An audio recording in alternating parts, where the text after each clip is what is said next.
Ladies and gentlemen, boys and girls, welcome to Paphos with a local time of 2 hours ahead of the UK. For everyone's safety, please remain seated with your seatbelt fastened until the fasten seatbelt sign has been switched off.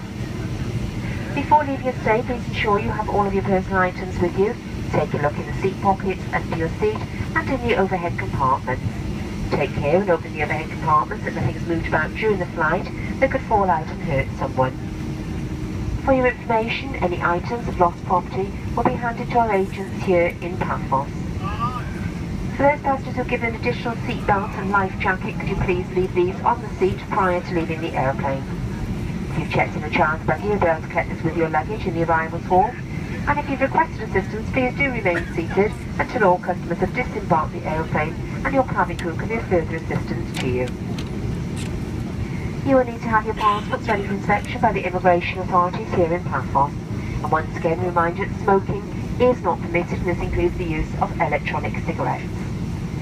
If you're on holiday with Thomson, First Choice, Sky Tours or Simply Travel, you'll need to look out for TUI reps once you've collected your luggage and made your way to the arrivals hall. TUI is really easy to spot as it shares Thomson Airways' big red smile logo. TUI is our sister company and is the name you'll see whilst you're on holiday when it comes to things like transfer coaches, holiday reps and excursions. On behalf of the captain and your cabin crew, we hope you've enjoyed your flight with us today. Have a fantastic holiday and we look forward to seeing you on your flight home. Thank you for flying with Thomson Airways and a very good evening to you all.